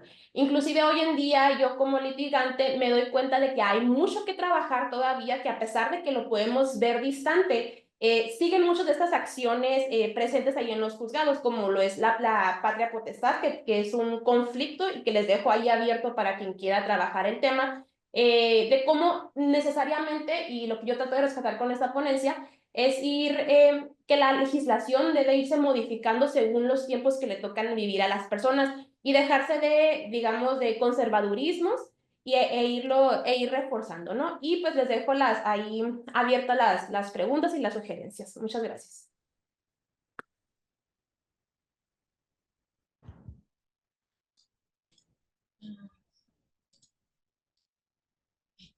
Muchas gracias. Gracias, Melissa Proaño, por la presentación. A continuación, vamos a tener los comentarios de la doctora Elizabeth Cejudo Ramos, a quien me voy a permitir presentar. Ella es profesora investigadora del Departamento de Historia y Antropología de la Universidad de Sonora, integrante del Sistema Nacional de Investigadores, nivel 1, coordinadora de la licenciatura en Historia de la Unison, integrante del Comité Directivo de la Red de Estudios de Historia de las Mujeres y de Género en México y coorganizadora de la Red Iberoamericana de Historiadoras, integrante de la Red de Historiadores del Catolicismo en México siglo XX y del Seminario Permanente de Historia Contemporánea y del Tiempo Presente en México del Instituto Mora y la UNAM.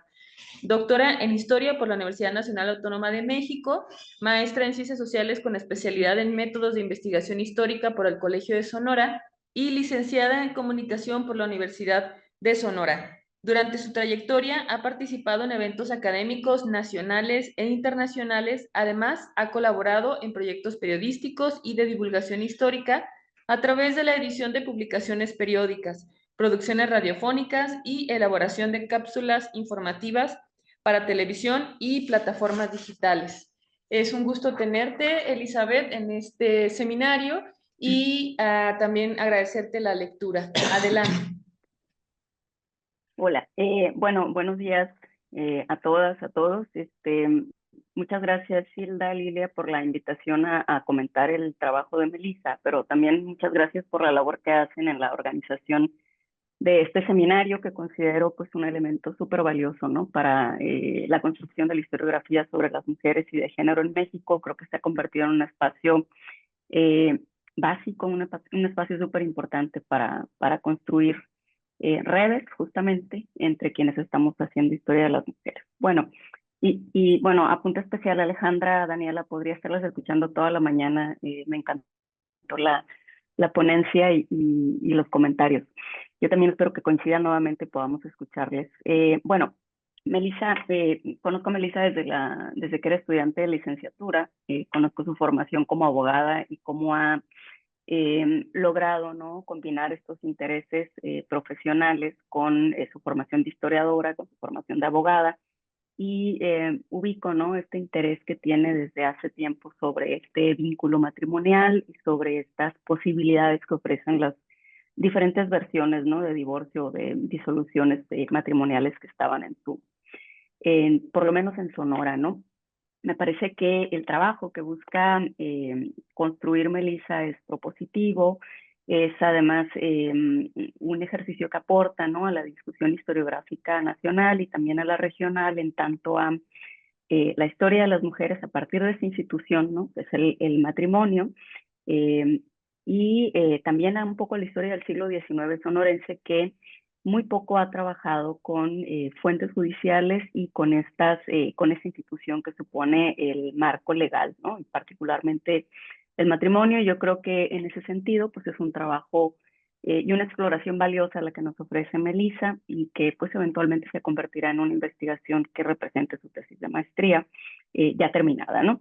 De entrada me parece que es importante relacionar el objetivo del trabajo un poco con pues este panorama historiográfico, ¿no?, que supone el lugar donde se inserta tu trabajo, ¿no?, dónde entra en la historia de las mujeres, dónde entra en la historia del derecho, dónde entra justo en la historia como de este largo siglo XIX, ¿no?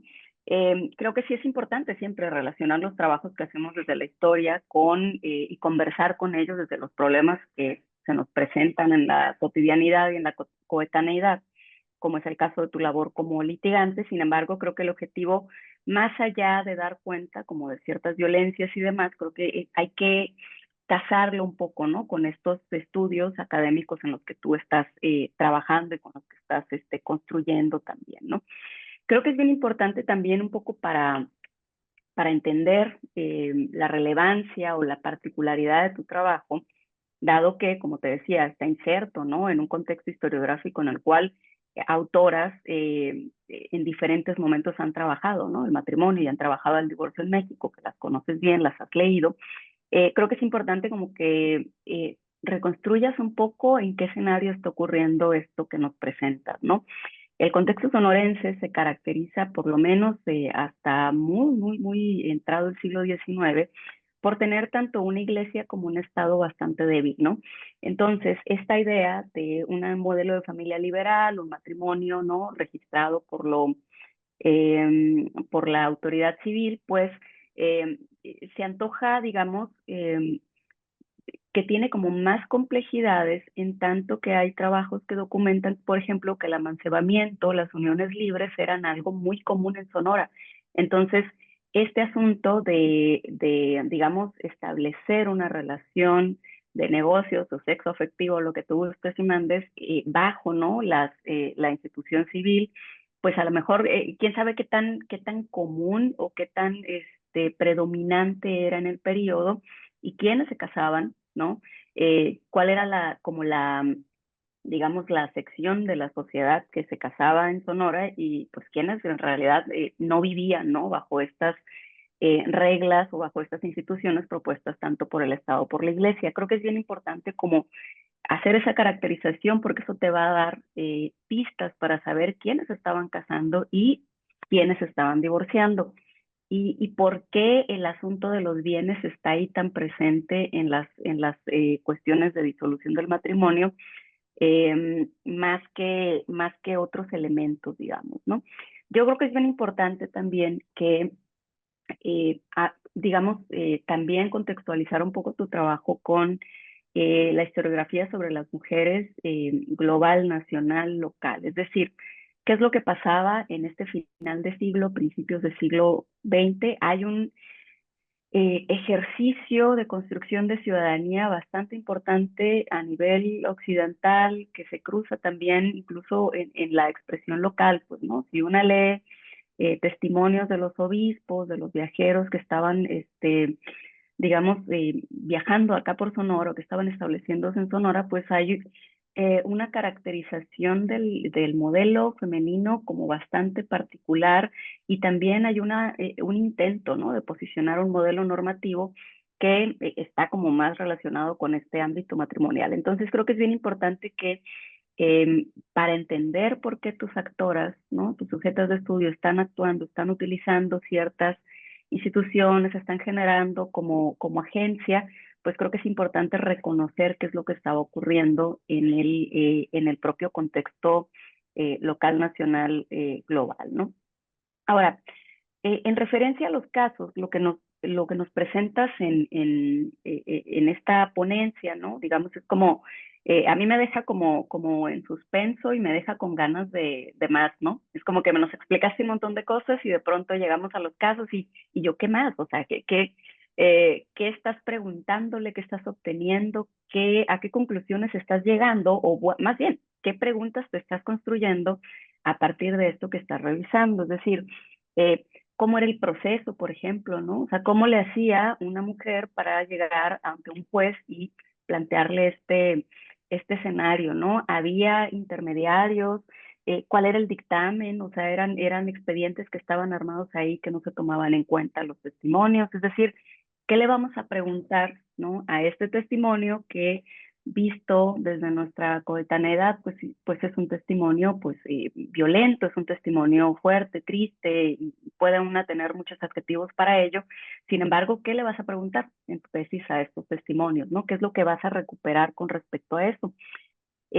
Cómo estas instituciones legales, ¿no? Y el Estado, la Iglesia, las leyes, van a constituir esta explicación de cómo se construye la diferencia sexual en ese momento, ¿no? Cómo vamos creando modelos normativos de género a partir de esas instituciones y a partir de representaciones finalmente, ¿no? O sea, ¿qué nos dice esta constitución de un marco legal sobre esta constitución de la diferencia sexual? ¿Sí? ¿Cómo se van construyendo, ¿no? Y algo que me parece bien importante, Melissa, es este asunto de los bienes que te decía recién, ¿no? O sea, si digamos, el marco legal en ese momento no permitía la propiedad, o sí permitía la propiedad de mujeres, no me acuerdo, la verdad, por los trabajos de Carmen Tonela y de otras investigadoras puedes encontrar qué pasaba, ¿no? Con con las mujeres que podían ser propietarias en el periodo, es decir, eh, si en ese momento y a partir del matrimonio no podían tener acceso a sus bienes, nos está diciendo mucho de estas mujeres el que haya bienes que pelear, ¿no? El que haya propiedades que estén, de las que se asumen, por lo menos de manera personal como propietarias, ¿no? Entonces creo que es bien importante como empezar a buscar más allá del posicionamiento contra la tutela masculina, cuáles son esos argumentos o cuáles son esos elementos que se están peleando, porque bueno, si bien el vínculo legal no se podía disolver, digamos, pues fácilmente regresa al rancho con sus padres, ¿no? Y deja al esposo ahí. Pero entonces, ¿qué es lo que se estaba discutiendo? ¿Sí?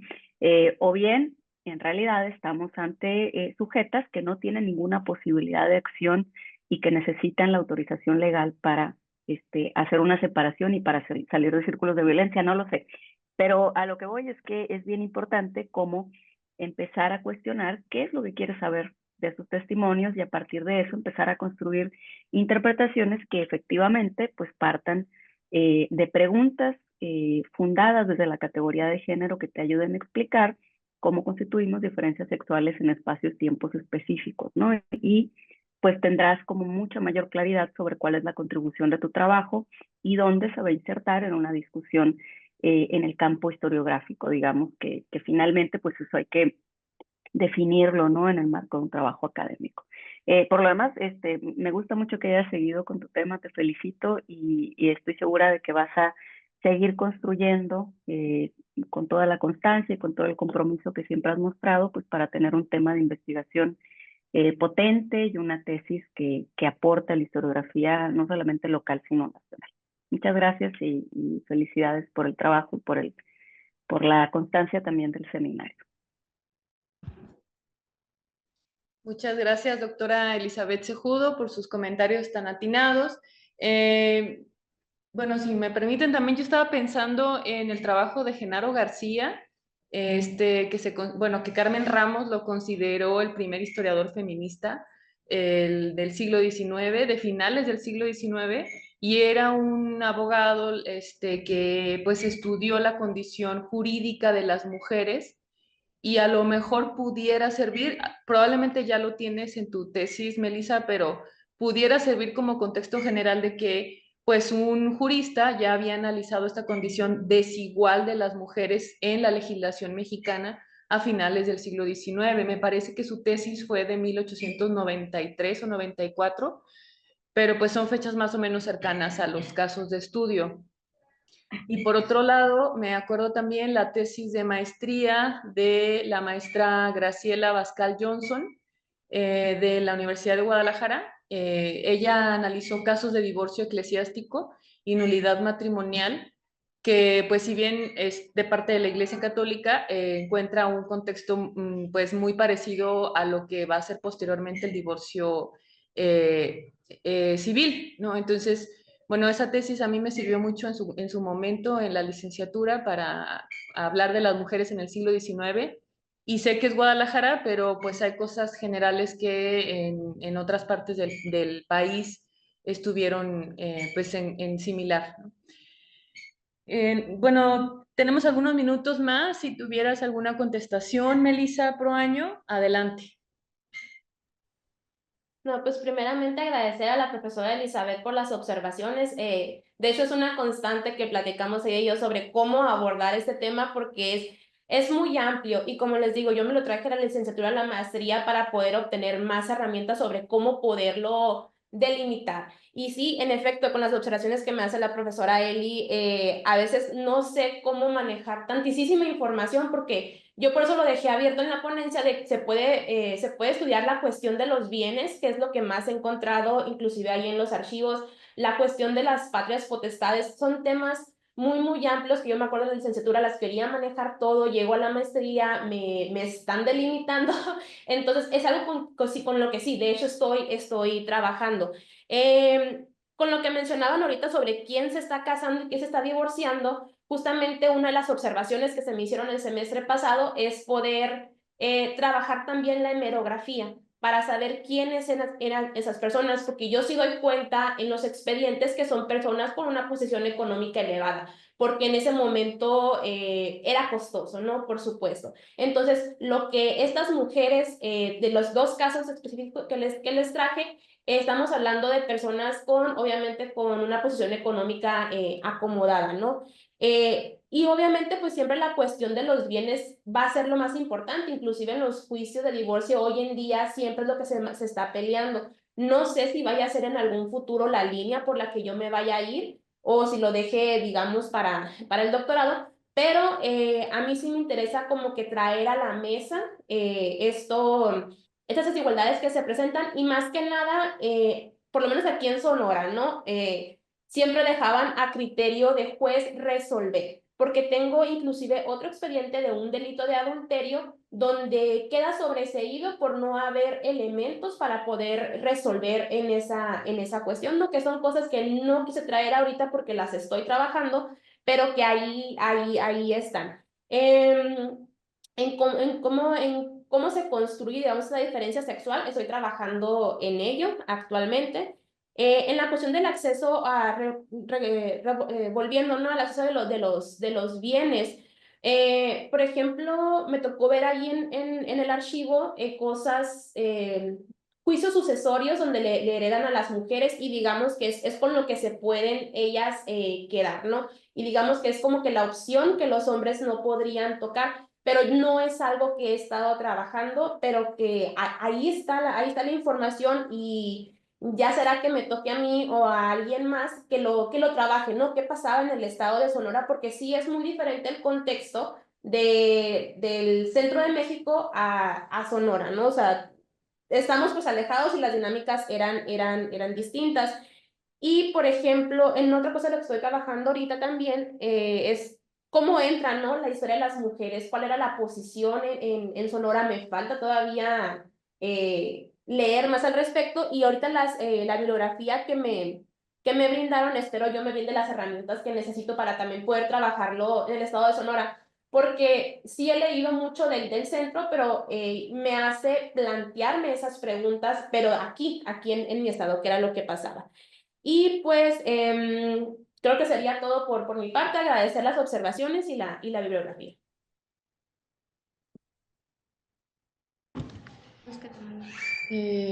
Muchas gracias por las respuestas también y vamos a leer allá unos comentarios. Dice Pato Rostand, muchas gracias Melissa, un tema muy interesante y actual. Y por supuesto Adriana Orozco Bernaldez, que nos saludó desde el inicio. Un saludo Adriana. Dice Melissa, felicidades. Adriana pues es amiga del seminario y colaboradora desde el simposio también de este seminario. Muchas gracias. Ahí estaremos publicando esta captura de pantalla en nuestras redes y pues les agradecemos. La próxima reunión se realizará el martes 11 de febrero.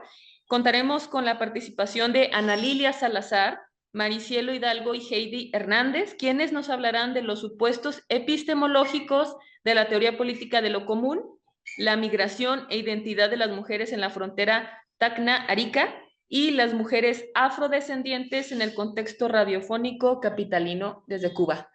Pues muchas gracias a las que están presentando y esperamos seguir con ustedes en este año 2025. Hasta pronto. Saludos.